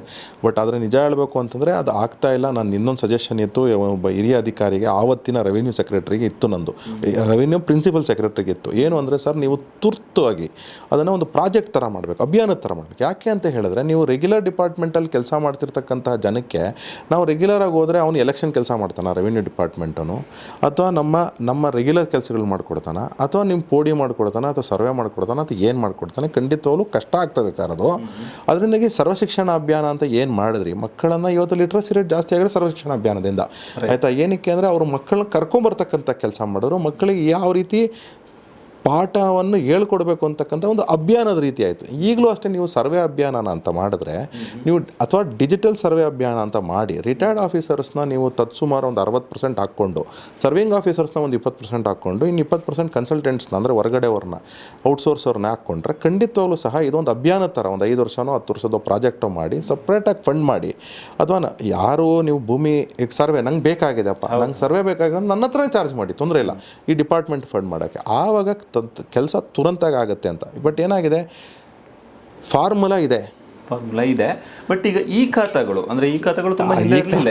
ಈ ಖಾತಾದದ್ದು ತುಂಬಾ ದೊಡ್ಡ ಸಮಸ್ಯೆ ಇದೆ. ಅಲ್ಲ, ಎಷ್ಟು ಸರಿಯಾಗಿ ಆಗಿದೆ ಅನ್ನೋದ್ರ ಬಗ್ಗೆ ನಾನು ಮಾತಾಡ್ತಾ ಇಲ್ಲ, ಬಟ್ ಏನೋ ಒಂದು ಪ್ರಯತ್ನ ಆಗಿದೆ. ಈಗ ಈ ಕಾನ್ಸೆಪ್ಟ್ ಚೆನ್ನಾಗಿದೆ. ಯಾಕೆ ಅಂತ ಹೇಳಿದ್ರೆ ಇವತ್ತೇನಾಗಿದೆ ಇನ್ನೂ ಒಂದು ಈ ಖಾತೆ ಯಾಕೆ ಬೇಕಾಗಿತ್ತು ಅಂದರೆ, ಈಗ ನಾವಿದ್ದೀವಿ ಬೆಂಗಳೂರಲ್ಲಿ, ಅಸ್ಯೂಮ್ ಮಾಡಿ ನನ್ನ ಮಕ್ಕಳು ಅಮೇರಿಕಾದಲ್ಲಿ ಸೆಟ್ಲ್ ಆಗ್ಬಿಟ್ರು ಅಥವಾ ಯು ಕೆಲ್ಲಿ ಸೆಟ್ಲ್ ಆದರು ಅಥವಾ ರೆಗ್ಯುಲರಾಗಿ ಹೋಗಿ ಬರ್ತಾ ಇದ್ದಾರಪ್ಪ, ಬೆಂಗಳೂರಲ್ಲೇ ವಾಸ ಬಟ್ ಹೋಗಿ ಬರ್ತಾ ಇದ್ದಾರೆ. ನಾನು ಬಂದಿದ್ದ ದಿವಸ ಈ ಖಾತಾ ಅಂದರೆ ನಮಗೆ ಬೇಕಲ್ಲ ಈ ಖಾತಾ, ಅಥವಾ ಟ್ಯಾಕ್ಸ್ ಪೇ ಮಾಡಬೇಕಲ್ಲ. ಈಗ ನಾವು ಆವತ್ತಿರಲ್ಲ, ಟ್ಯಾಕ್ಸ್ ಹೆಂಗೆ ಪೇ ಮಾಡೋದು? ಅದರಿಂದ ಈ ಖಾತಾದ ಅವಶ್ಯಕತೆ ಇತ್ತು, ಆಗಿದೆ, ಸಂತೋಷ. ಆದರೆ ಈ ಖಾತಾದ ಸಮಸ್ಯೆ ಏನಾಗಿದೆ, ಆತುರವಾಗಿ ಕರ್ನಾಟಕ ರಾಜ್ಯ ಸರ್ಕಾರ ಮಾಡ್ತು ಅಂತಕ್ಕಂಥದ್ದು ನನ್ನ ಆಪಾದನೆ. ಅಲ್ಲಿಗೆ ಅವಾಗ ನಾವು ಡಿಜಿಟಲ್ ಆಗೋದ್ರಲ್ಲಿ 2 ಥರದ ಸಮಸ್ಯೆಗಳು ನಾವು ನೋಡಲ್ಲ. ಇದು ಪರ್ಪಸ್ಫುಲಿ ಮಾಡ್ತಿದ್ದಾರೆ. ಆಮೇಲೆ ಡಿಜಿಟಲೈಸ್ ಆದ ಕೂಡಲೇ ಅದೇನು ಕರಪ್ಷನ್ ನಡೆಯೋದೇ ಇಲ್ಲ ಅಂತಾನೂ ಏನೂ ಇಲ್ಲ. ಅಲ್ಲೂ ಯಾರು ಅಸೈನ್ ಆಗಿರ್ತಾರೆ ಅವ್ರ ಅಧಿಕಾರಿಗಿಂತ ಕೆಳಗಡೆ ಇರೋರು ಕರಪ್ಷನ್ಗಳನ್ನು ಮಾಡೋದು, ಈ ಥರದ್ದು ನಾವು ನೋಡ್ತಾ ಇರ್ತೀವಿ. ಅಧಿಕಾರಿಗಳು ಮಾಡ್ತಿದ್ದಾರೆ. ಅಂದ್ರೆ ಈ ಕನ್ನಡ ಇಂಗ್ಲೀಷು ಟೈಪಿಂಗ್ಗಳಲ್ಲಿ ಎಷ್ಟೋ ಪ್ರಾಬ್ಲಮ್ ಆಗೋದನ್ನ ನೋಡ್ತಾ ಇದ್ದೀವಿ. ಅಂದ್ರೆ ಮೊನ್ನೆ ಯಾರೋ ಸೋಷಿಯಲ್ ಮೀಡಿಯಾದಲ್ಲೂ ಹೈಲೈಟ್ ಮಾಡಿದ್ರು, ಅದನ್ನ ಮೋಸ್ಟ್ಲಿ ಯಾರೋ ಮಿನಿಸ್ಟ್ರು ಕೂಡ ಟ್ವೀಟ್ ಮಾಡಿದ್ರು ಅಂತ ಅನ್ಕೋತೀನಿ ನಾನು. ಅಲ್ಲಿ ಅಂದ್ರೆ ಮುರ ಅಂತ ಒಂದು ಪ್ಲೇಸ್ ನೇಮು ದಕ್ಷಿಣ ಕನ್ನಡದಲ್ಲಿ, ಅದನ್ನ ಮರ ಅಂತ ಮಾಡ್ಬಿಟ್ಟಿದ್ರು ಅಂದ್ರೆ ಇಂಗ್ಲಿಷಲ್ಲಿ ಟೈಪ್ ಮಾಡುವಾಗ. ಸೊ ಇಂಗ್ಲಿಷ್ ಇದಕ್ಕೋಸ್ಕರನೇ ಟೀಚರ್ ಇಂಪಾರ್ಟೆಂಟ್. ಇದರಲ್ಲಿ ಅಂದ್ರೆ ಅವರು ಇಂಗ್ಲಿಷಲ್ಲಿ ಟೈಪ್ ಮಾಡ್ತಾರೆ, ಬಟ್ ಇಂಗ್ಲಿಷ್ ಇಂದ ಕನ್ನಡ ಟ್ರಾನ್ಸ್ಲೇಟ್ ಮಾಡುವಾಗ ಇದು ಏನಕ್ಕೆ ಗೊತ್ತಾ, ನಾನು ಅಲ್ಲಿ ಟೀಚರ್ ಇಲ್ಲ ಅಂತ ಹೇಳಿದ್ನಲ್ಲ, 6ನೇ ಕ್ಲಾಸಲ್ಲಿ ಒಂದು ಪಾಠ ಮಾಡಬೇಕಾಗಿತ್ತು. ಆ ಟೀಚರು ಬೇರೆ ಕೆಲ್ಸಕ್ಕೆ ಹೋಗಿದ್ರು, ಅಥವಾ ಟೀಚರ್ ಎಲ್ಲೋ ಸೋಮೇರಿ ಕಟ್ಟಲ್ಲಿ ಎಜುಕೇಶನ್ ಬ್ಯಾಕ್ಗ್ರೌಂಡ್ ಇಂದ ಬಂದಿರೋದ್ರಿಂದ ನಿಮ್ಗೆ ಅದು ಜಾಸ್ತಿ ಈ English to Kannada to English, ಅಥವಾ ಸ್ಪೆಲ್ಲಿಂಗ್ ಮಿಸ್ಟೇಕು ಪರ್ಪಸ್ಫುಲಿ ಮಾಡ್ತಾರೋ ಅಥವಾ ಬರದೇ ಮಾಡ್ತಾರೋ ಎಷ್ಟಾಗ್ತಿದೆ ಅಂತ ಹೇಳಿದ್ರೆ ನಿಜವಾಗ್ಲೂ ದಯನೀಯವಾದಂತಹ ಪರಿಸ್ಥಿತಿ ಇದೆ. ಆಮೇಲೆ ನಂದು ಸ್ವಂತ ಪ್ರಾಪರ್ಟಿಗೇನೆ ಈ ಖಾತಾಗೆ ನಾನು 6 ತಿಂಗಳು ಮಾಡಿ, ಇದಕ್ಕೆಲ್ಲ ನಾವು ಕಾಂಗ್ರೆಸ್ಸನ್ನ ಹೊಣೆ ಇಲ್ಲ, ನಾನು ಇಲ್ಲಿ ಕಾಂಗ್ರೆಸ್ನ ನಾನು ಹೊಣೆ ಮಾಡಲ್ಲ. ನಾನು ಕಾಂಗ್ರೆಸ್ನ ಹೊಣೆ ಮಾಡ್ತಕ್ಕಂಥದ್ದು ಯಾವಾಗ ಇದಕ್ಕೆ ಈಸಿ ಇಲ್ಲ ಅಂತ ನಾನು ಹೇಳ್ತಾ ಇರೋದು. ಇಲ್ಲ, ನಾನು ಇದಕ್ಕೆ ಕಾಂಗ್ರೆಸ್ ಏನಕ್ಕೆ ಹೊಣೆ ಅಂದರೆ, ಈ ಕಾಂಗ್ರೆಸ್ನ ನಾನು ಹೊಣೆ ಮಾಡ್ತಿಲ್ಲ, ಈಗಿರತಕ್ಕಂಥ ಸರ್ಕಾರನ ಹೊಣೆ ಮಾಡಲ್ಲ. ಬಟ್ ಸರಿಯಾಗಿ ಈ ಸರ್ಕಾರನ ಏನಕ್ಕೆ ಹೊಣೆ ಮಾಡ್ಬೋದು ಅಂದರೆ, ಸರಿಯಾದಂಥ ನೀವೊಂದು ಪ್ರೋಸೆಸ್ನ ಸೆಟ್ ಮಾಡಿದೆ. ನೀವು ನಾಳೆ ಬೆಳಗ್ಗೆಯಿಂದ ಈ ಖಾತಾ ಅಂತ ಹೇಳಿದ್ರಿ, ಅದರಿಂದಾಗಿ ನಿಮ್ಮ ರೆವಿನ್ಯೂ 28,000 ಕೋಟಿಯಿಂದ 18,000 ಕೋಟಿ ಆಯಿತು. ರೆವಿನ್ಯೂ ಡಿಪಾರ್ಟ್ಮೆಂಟ್ನ ಇನ್ಕಮ್ಮು, ಆಯಿತಾ? ಅದ್ರ ಜೊತೆಗೆ ನೀವು ಪ್ರಾಪರ್ಟಿ ಪ್ರೈಸ್ನ ಜಾಸ್ತಿ ಮಾಡಿ, ಅಂದರೆ 28,000 ಕೋಟಿ ಆ್ಯಕ್ಚುಲಿ 34,000 ಕೋಟಿ ಆಗಬೇಕಾಗಿತ್ತು. ಅದು 28,000 ಕೋಟಿ 18,000 ಕೋಟಿ ಆಯಿತು. ಇದು ನಿಮ್ಮ ಅವೈಜ್ಞಾನಿಕವಾದಂತಹ ನಿರ್ಧಾರದಿಂದ ಅಂತಕ್ಕಂಥ ಆಪಾದನೆ. ಮತ್ತು ಇಷ್ಟೇ ಮಾಡ್ತೀನಿ, ಅದು ಸಮಸ್ಯೆ ಮಾಡ್ತಕ್ಕಂಥವ್ರು ಯಾರು, ಕೆಳಗಡೆ ಸ್ತರದಲ್ಲಿ ಯಾರಿದ್ದಾರೆ ಅಥವಾ ಮೇಲೆ ಸ್ತರದಲ್ಲಿ ಯಾರಿದ್ದಾರೆ, ನಾನು ಅದಕ್ಕೆ ಸಿದ್ದರಾಮಯ್ಯ ಸರ್ಕಾರ, ಡಿ ಕೆ ಶಿವಕುಮಾರ್ ಸರ್ಕಾರನ ಬ್ಲೇಮ್ ಮಾಡಲ್ಲ. ಬಟ್ ಆದರೆ ನಾನು ಬ್ಲೇಮ್ ಮಾಡೋದು ಮತ್ತೆ ಇಲ್ಲಿ ಕಾಂಗ್ರೆಸ್ ಸರ್ಕಾರಗಳನ್ನು ಹಿಂದೆ ಇದ್ದಿದ್ದು ಅನ್ಸಕ್ಕಂಗೆ. ಯಾಕೆ ಅಂತ ಹೇಳಿ, ನಾನು ಬಿ ಜೆ ಪಿಲಿ ಇದ್ದೀನಿ ಅಂತಕ್ಕಂಥದ್ದು ವಿಚಾರ ಬಿಟ್ಬಿಡಿ, ನಾನೊಬ್ಬ ಪ್ರೈವೇಟ್ ಇಂಡಿವಿಜುವಲ್ ಆಗು ಸಹ ಯಾಕೆ ಅಂತ ನೋಡ್ತೀನಿ ಅಂದರೆ, ಒಂದು ಸುವರ್ಣ ಅವಕಾಶ ಇತ್ತು ಸುಧನ್ವನ್ ನಮ್ಮ ಇಂಡಿಪೆಂಡೆನ್ಸ್ ಬಂದಾಗ. ನೀವು ನಮ್ಮ ಶಿಕ್ಷಣ ಮಾದರಿ ಇತ್ತಲ್ಲ, NEP ಮಾದರಿ, ಅಂದರೆ NEP ಬಿಟ್ಬಿಡಿ, ಗುರುಕುಲ ಶಿಕ್ಷಣ ಮಾದರಿ, ಆದರೂ 1822ವರೆಗೂ ತುಂಬ ಸಿಸ್ಟಮ್ಯಾಟಿಕ್ಕಾಗಿ ಮಾಡ್ಕೊಂಬರ್ತಾಯಿದ್ರು. ನಾವು ಶಿಕ್ಷಣವನ್ನು ಒಂದು ಪೂಜ್ಯ ಭಾವನೆಯನ್ನು ನೋಡ್ತಾ ಇದ್ವಿ, ತುಚ್ಛ ಭಾವನೆಯಲ್ಲಿ ಯಾವತ್ತೂ ನೋಡಲಿಲ್ಲ. ಸೇವೆ ಮನೋಭಾವನೆಯಲ್ಲಿ ನೋಡ್ತಾ ಇದ್ವಿ, ಅದನ್ನು ಯಾವತ್ತೂ ಸಹ ನಾವು ಕಮರ್ಷಿಯಲ್ ಮಾಡಿರಲಿಲ್ಲ. 1822ವರೆಗೂ ಸಹ ಮಾಡಿದಂತಹದ್ದು ಆ ರೀತಿ ಇತ್ತು. ತದನಂತರದಲ್ಲಿ ಮೆಕಿಲೆ ಏನು ಮಾಡೋದು, ನಾನೇ ಶ್ರೇಷ್ಠ ನಿಮ್ಮದೆಲ್ಲ ಕಡಿಮೆ ಅಂತ ಮಾಡ್ದ. ಭಾಷೆ ಇರಬಹುದು ಅಥವಾ ಜ್ಞಾನ ಇರ್ಬೋದು, ನನ್ನ ಜ್ಞಾನ, ವೆಸ್ಟರ್ನ್ ಜ್ಞಾನ ಇಂಪಾರ್ಟೆಂಟು, ನಿಮ್ಮ ಜ್ಞಾನ ಇಂಪಾರ್ಟೆಂಟ್ ಅಲ್ಲ ಅಂತ. ನೀವು ನೋಡಿ, ತತ್ಸುಮಾರು ಅಂದರೆ ಒಂದು 90s ಬಿಗಿನಿಂಗಲ್ಲಿ ಕೋಟ್ ಹಾಕ್ಕೊಂಡಿರೋನು ದೊಡ್ಡ ವ್ಯಕ್ತಿ, ಪಂಚ ಹಾಕ್ಕೊಂಡಿರೋನು ತುಂಬ ಸಣ್ಣ ವ್ಯಕ್ತಿ. ಇದು ಕಲ್ಚರು ನಿಮಗೆ ತತ್ಸುಮಾರು ಇವತ್ತರೆಗೂ ನೋಡ್ಕೊಂಡು ಬರ್ತಾಯಿತ್ತು, ಆಯಿತಾ? ಅದನ್ನು ನೀವು ನಿಮಗೊಂದು ಆಪರ್ಚುನಿಟಿ ಇತ್ತು 1947ನಲ್ಲಿ ನಿಮ್ಗೆ ಸ್ವಾತಂತ್ರ್ಯ ಬಂದಾಗ, ನೀವು ಮಾಡಿದ್ದೇ ತಪ್ಪು, ಮೆಕ್ಕಿಲೆ ಮಾಡಿದ್ದೇ ತಪ್ಪು. ಇನ್ಫ್ಯಾಕ್ಟ್ ಗಾಂಧಿ ಲೆಟರ್ಸ್ ಬರ್ತಿದ್ದಾರೆ, ಮೆಕ್ಕಿಲೆ ಮಾಡಿದಂತಹ ತಪ್ಪುಗಳಿಗೆ ಗಾಂಧಿ ಲೆಟರ್ ಬರೆದಿದ್ದಾರೆ. 1921 ಹಿಡ್ಕೊಂಡು 1935ವರೆಗೂ ಕಂಟಿನ್ಯೂಸ್ ಆಗಿ ಲೆಟರ್ಗಳನ್ನ ಬರೆದಿದ್ದಾರೆ ಬ್ರಿಟಿಷ್ ಸರ್ಕಾರಕ್ಕೆ, ನೀವು ಮಾಡ್ತಿರೋದು ದೊಡ್ಡ ತಪ್ಪು ಅಂತ ಹೇಳಿ, ನೀವು ನಮ್ಮನ್ನ ಕನ್ವಿನ್ಸ್ ಮಾಡಿ ಅಂತ ಡಿಬೇಟ್ಗೆಲ್ಲ ಕರೆದಿದ್ದಾರೆ. ಅದೆಲ್ಲ ಪುಸ್ತಕಗಳಲ್ಲಿ ಲಂಡನ್ ಆರ್ಚಿವ್ಸಲ್ಲಿದೆ. ಅದನ್ನು ಸಹ ಧರ್ಮಪಾಲ್ ಅವರು ಒಂದು ಪುಸ್ತಕ ಬರೆದಿದ್ದಾರೆ, ಬ್ಯೂಟಿಫುಲ್ ಟ್ರೀ ಅಂತ. ಅದರೆಲ್ಲ ಸಹ ದಾಖಲೆ ಸಮೇತ ಇದೆ. ಅದನ್ನು ಗೋಲ್ಡನ್ ಆಪರ್ಚುನಿಟಿ ನೀವು ಕಳ್ಕೊಂಬಿಟ್ಟು ಇಡೀ ದೇಶನ ಇವತ್ತು ನೀವು ನನಗೆ ಕಾಂಪಿಟೇಟಿವ್ ವರ್ಲ್ಡ್ ಮಾಡಾಕ್ಬಿಟ್ಟಿದ್ದೀರಾ. ಕಾಂಪಿಟೇಟಿವ್ ವರ್ಲ್ಡ್ ನಮಗೆ ನಮ್ಮ ಅಂದರೆ ಗುರುಕುಲ ಎಜುಕೇಷನ್ ಸಿಸ್ಟಮಲ್ಲಿ ಏನು ಅಂದರೆ, ನಿಮ್ಮಲ್ಲಿ ಒಂದು ಜ್ಯೋತಿ ಇದೆ, ನನ್ನಲ್ಲಿ ಒಂದು ಜ್ಯೋತಿ ಇದೆ. ನೀವು ನಿಮ್ಮ ಜ್ಯೋತಿನ ನನಗೆ ಹಂಚಿ, ನಮ್ಮ ಜ್ಯೋತಿನ ನಿಮ್ಗೆ ಹಂಚ್ತೀನಿ, ಆಗ ಊರು ಇನ್ನೂ ಬೆಳಗುತ್ತೆ. ಇದು ಗುರುಕುಲ. ಇವತ್ತಿನ ಮೆಕ್ಕಿಲ ಏನು ಅಂದರೆ, ನಿಮ್ಮ ದೀಪ ನಾನು ಆರಿಸಿದ್ರೆ ನನ್ನ ದೀಪ ಮಾತ್ರ ಉರಿಬೇಕು, ನಾನೊಬ್ಬನೇ ಕಾಣಿಸ್ಬೇಕು ಅನ್ನೋದು. ಆ ಪ್ರಯತ್ನ ನೀವು ಮಾಡ್ತಿರ್ತೀರಾ. ನನ್ನಲ್ಲಿರೋ ನಾನು ನಿಮ್ಮಲ್ಲಿರೋ ದೀಪನ ಆರ್ಸಕ್ಕೆ ಹೊರಟ್ರೆ ನೀವು ನನ್ನಲ್ಲಿರೋ ದೀಪನ, ಆವಾಗ ಊರಿಗೇನಾಗುತ್ತೆ, ಕತ್ಲಾಗತ್ತೆ. ನಮ್ಮ ಗುರುಕುಲ ಎಜುಕೇಷನ್ ಸಿಸ್ಟಮ್ಗೆ ಮೆಕ್ಕಲ್ ಎಜುಕೇಷನ್ ಸಿಸ್ಟಮ್ ಇರೋ ಡಿಫ್ರೆನ್ಸ್ ಏನಂದ್ರೆ ಇಷ್ಟೇ, ನನ್ನಲ್ಲಿರೋ ಒಂದು ಜ್ಯೋತಿನ ನಿಮ್ಮಲ್ಲಿರೋ ಜ್ಯೋತಿ ಪಕ್ಕ ತೆಗೆದುಕೊಂಡು ಇಬ್ಬರು ಅಟ್ಯಾಚ್ ಆಗಿ ಒಂದು ಸ್ವಲ್ಪ ಎಕ್ಸ್ಚೇಂಜ್ ಆದರೆ ಊರು ಬೆಳಕಾಗತ್ತೆ. ಆದರೆ ನಾನು ನಿಮ್ಮ ದೀಪನ ಆರಿಸಿದ್ರೆ ನೀವು ನನ್ನ ದೀಪ ಆರಿಸ್ತಾ ಇರ್ತೀರ, ಒಂದು ಪಾಯಿಂಟ್ ಆಫ್ ಟೈಮಲ್ಲಿ ಊರು ಕತ್ಲಾಗತ್ತೆ. ಅದಾಗಿರ್ತಕ್ಕಂತಹದ್ದು that is the only thing I say mistake of ಮಿಕ್ಕಿದ್ ನೋಡಿ. ಮಿಕ್ಕಿದ್ ಸಾವಿರ ನೀವು ದೊಡ್ಡ ಡಿಬೇಟು ಅಂದರೆ ಇವಾಗ ನಾವು ಮೆಕ್ಕಾಲೆ ಶಿಕ್ಷಣ ಮಾಡ್ಕೋಬೇಕಾ ಅಥವಾ ಗುರುಕುಲ ಸಿಸ್ಟಮ್ ಹೋಗ್ಬೇಕನ್ನೋ ತುಂಬ ದೊಡ್ಡ ಡಿಬೇಟು. ಮತ್ತು ಸ್ವಲ್ಪ ಯಾವಾಗಲೂ BJP ಅವರು ಹಳೆ ಕಾಲಕ್ಕೆ ಹೋಗ್ತಿರ್ತಾರೆ ಅಂತ. ಇಲ್ಲ, ಹಳೆ ಕಾಲಕ್ಕೆ ಹೋಗಲ್ಲ, ತುಂಬ ದೊಡ್ಡ ಡಿಬೇಟ್. ಅದರಿಂದ ಅಂದರೆ ಸ್ವಲ್ಪ ತೊಂದರೆಗಳಾಗಿರ್ಬೋದು, ತಪ್ಪುಗಳಾಗಿರ್ಬೋದು, ಎಲ್ಲನೂ ಸರಿಯಾಗಿದೆ ಅಂತ ನಾನು ಹೇಳ್ತಾ ಇಲ್ಲ.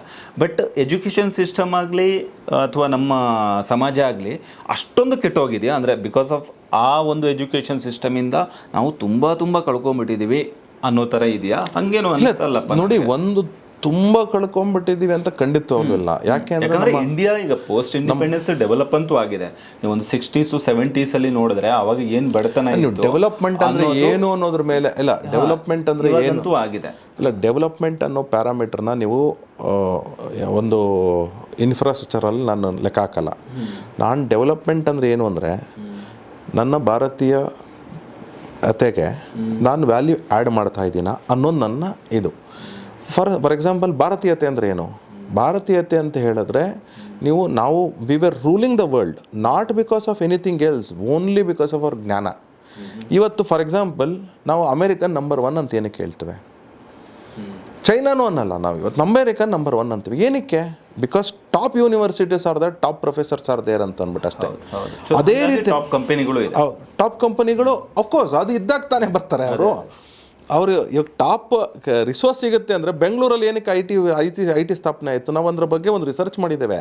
ಬೆಂಗಳೂರಲ್ಲಿ ಐ ಟಿ ಸ್ಥಾಪನೆ ಆಗಲಿಕ್ಕೆ ಅದಕ್ಕೆ ಗುಂಡೂರಾಯರ ಕಾಲದಲ್ಲಿ ಆದಂಥ ಇಂಜಿನಿಯರಿಂಗ್ ಸ್ಯಾಂಕ್ಷನ್ನು, ಅದು ತಪ್ಪು ಮಾಡಿದ್ರೆ ಸರಿ ಮಾಡಿದ್ರು ಬೇಕಾಬಿಟ್ಟು ಯಾಕೆ ಕೊಟ್ಟರು ಅಂತ ಅಂದ್ಬಿಟ್ಟಿದೆ. ಅದು ಬಟ್ ಇಂಜಿನಿಯರಿಂಗ್ ಕಾಲೇಜ್ ಸ್ಥಾಪನೆ ಆಯಿತು. ಇಂಜಿನಿಯರಿಂಗ್ ಕಾಲೇಜ್ ಏನಕ್ಕೆ ಬಂತು ಅಂತ ಹೇಳಿದ್ರೆ, ಅಲ್ಲಿ ಮುಂಚೆನೇ ನಮಗೆ HMT, IIT ಅಂದರೆ ITI ಇದೆಲ್ಲ ಆಗಿತ್ತು. ಇದೆಲ್ಲ ಏನಕ್ಕೆ ಆಯಿತು ಅಂದರೆ, ಮೈಸೂರು ಮಹಾರಾಜರದಕ್ಕೆ ಒಂದು ಫೌಂಡೇಶನ್ ಹಾಕಿದ್ರು.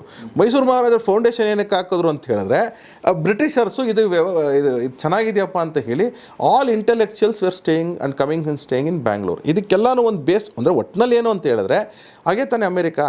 ಅದನ್ನು ನಮ್ಮಲ್ಲಿ ನಮ್ಮ ದೇಶದಲ್ಲಿ ನಾನು ಅದ್ರ ಬಗ್ಗೆ ಒಂದು ರಿಸರ್ಚ್ ಮಾಡಿದ್ದೇನೆ. 556 universities were there in India. ಅಂದರೆ ಇವತ್ತಿನ ಪಾಕಿಸ್ತಾನ, ಬಾಂಗ್ಲಾದೇಶು, ಇಂಡಿಯಾನ ಸೇರಿಸ್ಕೊಂಡು 556 ಯೂನಿವರ್ಸಿಟೀಸ್ ಇತ್ತು. ಅದರಲ್ಲಿ ಟಾಪ್ ಯೂನಿವರ್ಸಿಟಿ ಇವತ್ತು ಹಾರ್ವರ್ಡು, ಸ್ಟ್ಯಾನ್ಫೋರ್ಡು, MIT ಅಥವಾ ಲಂಡನ್ ಸ್ಕೂಲ್ ಆಫ್ ಎಕನಾಮಿಕ್ಸ್ ಅಂತ ಇಂಡಿಯಾದಲ್ಲಿ 16 ಇತ್ತದು. 16 ನಶಿಸಿ ಹೋಯಿತು. ಆ ನಶಿಸಿ ಹೋದಂತಹದ್ದು ನಮಗೆ ಅಲ್ಲಿಗೆ ಏನು ಫೋಕಸ್ ಮಾಡಬೇಕಾಗಿದೆ ನಾವು ಅಂದರೆ ಎಲ್ಲ ದೇಶಗಳಲ್ಲೂ ಎಲ್ಲ ಜನರೇಷನ್ಗಳಲ್ಲೂ ಈ ಅಪ್ ಆ್ಯಂಡ್ ಡೌನ್ಗಳು, ಹೈ ಆ್ಯಂಡ್ ಲೋಗಳು ಇದ್ದೇ ಇರುತ್ತೆ. ಅಂದರೆ ಅದು ಎಲ್ಲ ದೇಶಗಳಲ್ಲಿ ಎಲ್ಲ ಜನಾಂಗ ಫೋಕಸ್ ಏನಿರ್ಬೇಕು, ಎಲ್ಲ ಸರ್ಕಾರ ಎಲ್ಲ ಕಡೆನೂ ಆಗಿದೆ. ಮತ್ತು ಇದು ತುಂಬ ದೊಡ್ಡ ಸಬ್ಜೆಕ್ಟು. ನೀವು ಹಂಗೆ ಮಾತಾಡಕ್ಕೆ ಹೋದರೆ ಅಂದರೆ ಆ ಕಾಲದಲ್ಲಿ ತುಂಬ ಚೆನ್ನಾಗಿತ್ತು, ಅದಾದಮೇಲೆ ನಾವು ಇಲ್ಲ. ನಾನು ಇಲ್ಲ, ಅದು ಏನು ನಾನು ಹೇಳೋದೇನು ಒಂದೇ, ಹೌದು ಆ ಕಾಲದಲ್ಲಿ ಚೆನ್ನಾಗಿತ್ತು, ಮಧ್ಯದಲ್ಲಿ ಬಂದರು ಇನ್ವೇಟರ್ಸ್ ಬಂದರು, ಏನಕ್ಕೆ ಬಂದರು ಅದೆಲ್ಲ ಒಂದು ವಿಚಾರ. ನಾನು ಇವತ್ತು ಆ ಟಾಪಿಕ್ ಹೋಗೋದು ಬೇಡ. ಬಟ್ ನಮ್ಮ ಹಳೆಯದನ್ನೇ ನೋಡಿದ್ರೆ ಈಗ ರಾಮಾಯಣ ಕಾಲದಲ್ಲೂ ರಾವಣನೂ ಇದ್ದ. ಹೌದು, ರಾಮನ ಹೆಂಡ್ತಿನೇ ಅವನು ತಗೊಂಡೋಗಿದ್ದ. ಅವಾಗ್ಲೂ ರಾಕ್ಷಸರು ಇದ್ರು, ಇಲ್ಲ ಅಂತ ಇದ್ರು. ಎಲ್ಲ ಟೈಮಲ್ಲೂ ಅದು ಇದ್ದೇ ಇರುತ್ತೆ. ಇವಾಗ ರಾಮಾಯಣ ಅಂತಂದ್ರೆ ನಮಗೆ ಗೊತ್ತಿರೋದು ಒಂದು 14-15 ವರ್ಷದ ಕಥೆನೇ ಹೈಲೈಟ್ ಆಗಿರೋದು. ಅಂದ್ರೆ ರಾಮನ ಕಥೆನೇ ಹೈಲೈಟ್ ಆಗಿರೋದು. ರಾಮ 1000 ವರ್ಷಗಳ ಕಾಲ ತುಂಬಾ ಚೆನ್ನಾಗಿ ರಾಜ್ಯಭಾರ ಮಾಡ್ದ ಅಂತ ಇರೋದು. ಬಟ್ ಹೆಂಗ್ ಮಾಡ್ದ ಅನ್ನೋದು ವಿವರಗಳು ತುಂಬಾ ಕಡಿಮೆ ಅದರಲ್ಲಿ, ಹಂಗೆ ನೋಡಿದ್ರೆ. ಸೊ ಹಾಗಾಗಿ ಯಾವತ್ತು ಅದು ಹೈಲೈಟ್ ಆಗ್ತಾ ಇರುತ್ತೆ. ಅಂದ್ರೆ ನೆಗೆಟಿವ್ ಆಗಿರೋದು ಯಾವತ್ತು ಹೈಲೈಟ್ ಗೊತ್ತಾಯ್ತು. ನಮ್ಮ ದೇಶದ ಫೌಂಡೇಶನ್ ಬದಲು ಅಂದ್ರೆ ಇವಾಗ ಅದರಿಂದಾಗಿ ಹಂಗಾಯ್ತು, ಆಗೋಗಿರೋದು ಆಗೋಗಿದೆ ಬಿಡಿ, ಅವರಿಂದ ಹಿಂಗಾಯ್ತು ಅನ್ನೋದು ಅದು ತುಂಬಾ ಜನರಿಕ್ ಆದ ಮಾಮೂಲಿ ವಾದಗಳಾಗ್ಬಿಡುತ್ತೆ.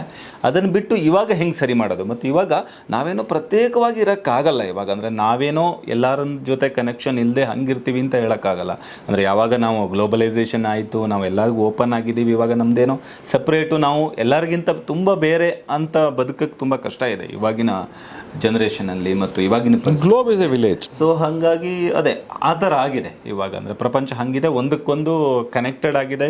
ಇಲ್ಲೇನೋ ಆಗಿದ್ದು ಅಲ್ಲೇನೋ ಎಫೆಕ್ಟ್ ಆಗುತ್ತೆ, ಈ ಥರನೇ ಇರುತ್ತೆ. ಇದರಲ್ಲೇ ಸರ್ ಅಂದರೆ ಕೃಷಿ ವಿಷಯಕ್ಕೆ ಬಂದಾಗ ಅಂದರೆ ತುಂಬ ಇಂಪಾರ್ಟೆಂಟ್ ಆಗಿ ಬರೋದು ಇನ್ನೊಂದು ವಿಷಯ ಏನಪ್ಪ ಅಂತಂದರೆ ಈ ಕೃಷಿ ಸಾಲ ಮನ್ನಾ ಅನ್ನೋದು.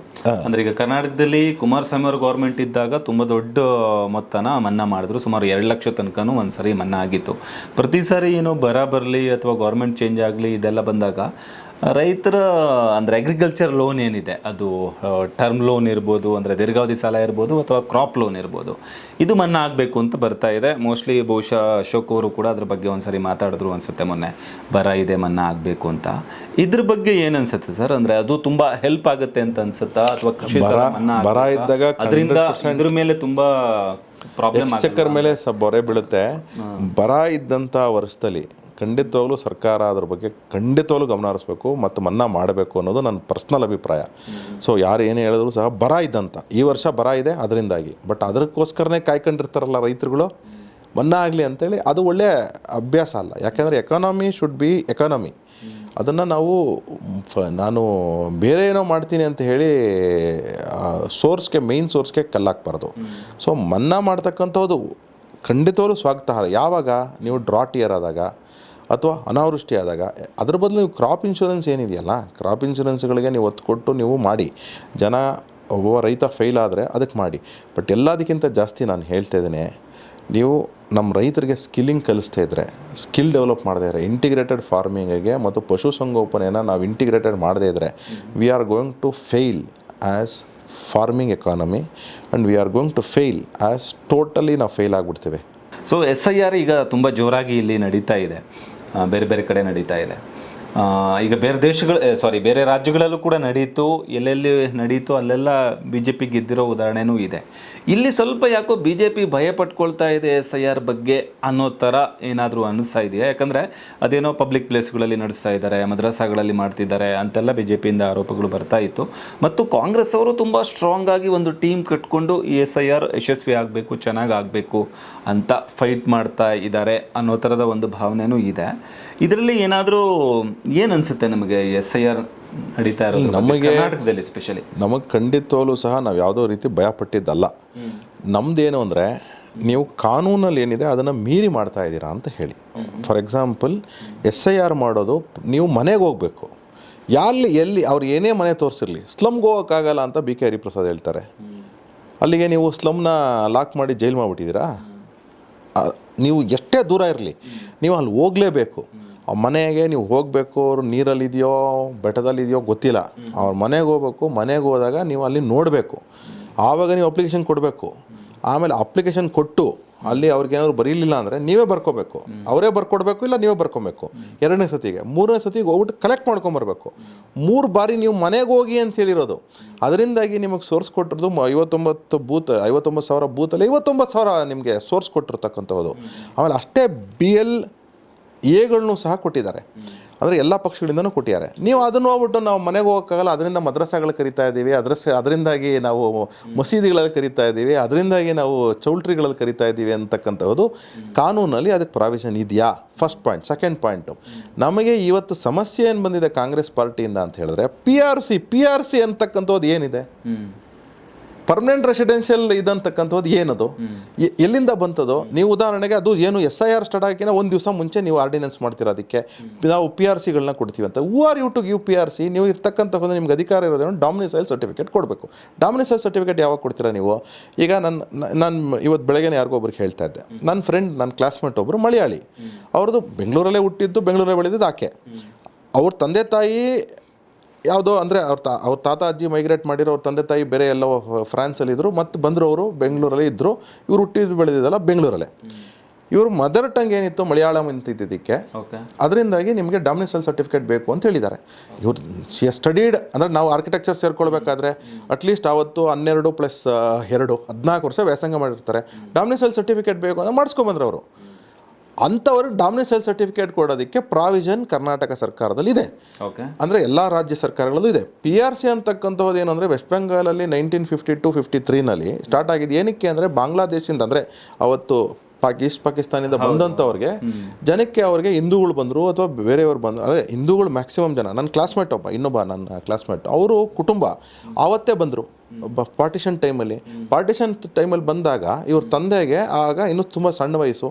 ಆಗ PRC ಮಾಡಿಸ್ಕೊಬೇಕು ಅಂತ ಹೇಳಿ ಇವರು ಅವ್ರ ತಂದೆ ಮತ್ತು ಅವ್ರ ತಂದೆಯ 4 ಜನ ಬ್ರದರ್ಸು ಮತ್ತು ಅವರು ಅಜ್ಜ ತಾತ ಮಾಡಿಸ್ಕೊಂಡ್ರು. PRC ಇತ್ತು. ತದನಂತರದಲ್ಲಿ ಅವ್ರಿಗೆ ನನ್ನ ಸ್ನೇಹಿತ ಹೇಳ್ತಿದ್ದು 1951 ಎಲೆಕ್ಷನಲ್ಲಿ ಅವ್ರಿಗೆ ಅವಕಾಶ ಇರಲಿಲ್ಲ ಓಟ್ ಹಾಕೋಕ್ಕೆ. 1957 ಎಲೆಕ್ಷನ್ ಆಗಲಿಲ್ಲ. 1961 ಎಲೆಕ್ಷನಲ್ಲಿ ಅವ್ರಿಗೆ ಅವಕಾಶ ಸಿಕ್ಕಿದ್ದು PRC ಆಗಿದ್ದು. ಅದು ಆ್ಯಕ್ಟ್ ಆಗಿದೆ ಯಾವಾಗ 1999ನಲ್ಲಿ. PRCನ ನಾವು ಕನ್ಸಿಡರ್ ಮಾಡ್ತೀವಿ ಅಂತೇಳಿ, ಇದನ್ನು ಉಪಯೋಗಿಸ್ಕೊಂಡು ನೀವು ದುರುಪಯೋಗ ಪಡಿಸ್ಕೊಂಡು PRCಗೆ ನಾವು ವೋಟಿಂಗ್ ರೈಟ್ಸ್ ಕೊಡ್ತೀವಿ ಅಂತ ಹೇಳಿದ್ರೆ ಎಷ್ಟು ಸರಿ ನಿಮಗೆ?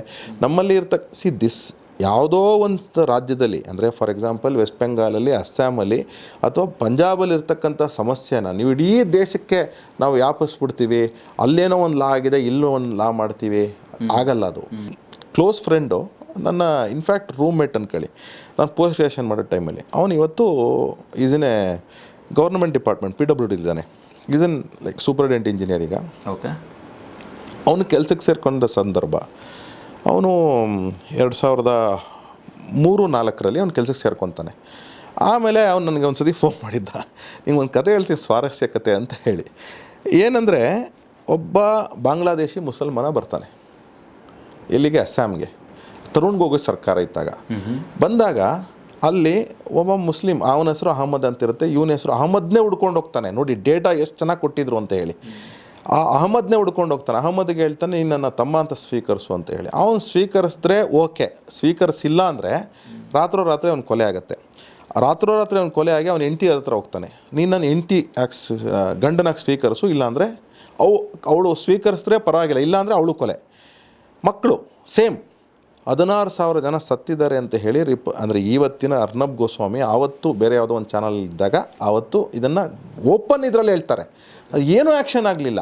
ಇದು ಕತೆ ಸತ್ಯನ ಅಂದರೆ ನನ್ನ ಫ್ರೆಂಡ್ ಕನ್ಫರ್ಮ್ ಮಾಡಿ ಹೇಳಿರ್ತಕ್ಕಂಥ ಕತೆ. ಯಾರಿಗೆ ಇವಾಗ ಬಾಂಗ್ಲಾದೇಶಿ ಮುಸಲ್ಮಾನರಿಂದ ಸಮಸ್ಯೆ ಆಗಿದೆ, ಯಾರಿಗೆ ಅಸ್ಸಾಂ ಮುಸಲ್ಮಾನರಿಗೆ. ಕರ್ನಾಟಕದಲ್ಲೂ ಹಂಗೆ ಆಗ್ತಾ ಇರೋದು. ಕರ್ನಾಟಕದಲ್ಲೂ ನೀವೇನಾದರೂ ಅನ್ಕೊಂಡಿದ್ರೆ ಹೊರಗಿನಿಂದ ಬಂದ ಮುಸಲ್ಮಾನರಿಂದ ಇಲ್ಲಿರೋರಿಗೆ ಸಮಸ್ಯೆ ಆಗುತ್ತೆ.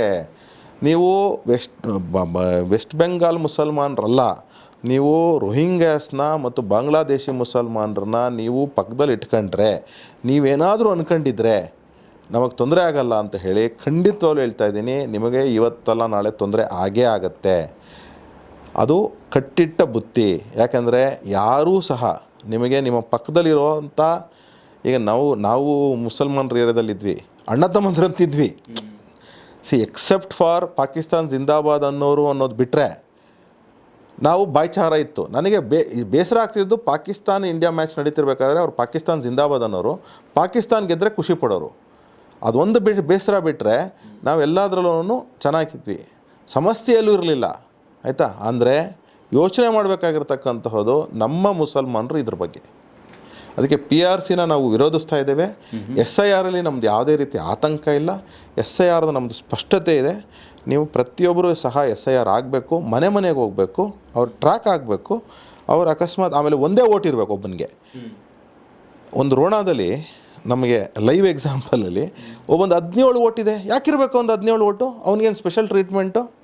ನನಗೆ ಗೊತ್ತಿರತಕ್ಕಂತಹ ವಿದ್ವಾನ್ರು, ಅಂದರೆ ತಿಳ್ಕೊಂಡಿರ್ತಕ್ಕಂಥವ್ರು ಓದಿರ್ತಕ್ಕಂಥವ್ರು 2-2 3 ಓಟಿದೆ ಯಾಕಿರಬೇಕು? ತೆಗಿಬೇಕಲ್ವಾ? ನಿಮಗೂ ಒಂದೇ ಓಟ್ ಇರಬೇಕು, ನನಗೂ ಒಂದೇ ಓಟ್ ಇರಬೇಕು. ಇಲ್ಲ ನೀವು ಟ್ಯಾಕ್ಸ್ ಜಾಸ್ತಿ ಕಟ್ತೀರಾ ಆ ಥರ ಯಾವುದೋ ಕಾಲದಲ್ಲಿ ಇತ್ತು, ಅದನ್ನು ತೆಗೆದ್ರಲ್ವ ಬಾಬಾ ಸಾಹೇಬರು ಮಾಡಿರ್ತಕ್ಕಂತಹ ನಿಮ್ಮ ಸಂವಿಧಾನದಲ್ಲಿ ಏನಿದೆ ಆ ಸಂವಿಧಾನದ ಪ್ರಕಾರ ನೀವು ಪಾಕೆಟಲ್ಲಿ ಇಟ್ಕೊಂಡು ಓಡಾಡ್ತೀರಪ್ಪ ಸಂವಿಧಾನ, ಅದ್ರ ಪ್ರಕಾರ ಏನಿದೆ ಲಾ ಅದ್ರ ಪ್ರಕಾರ ನಡೀರಲ್ಲ.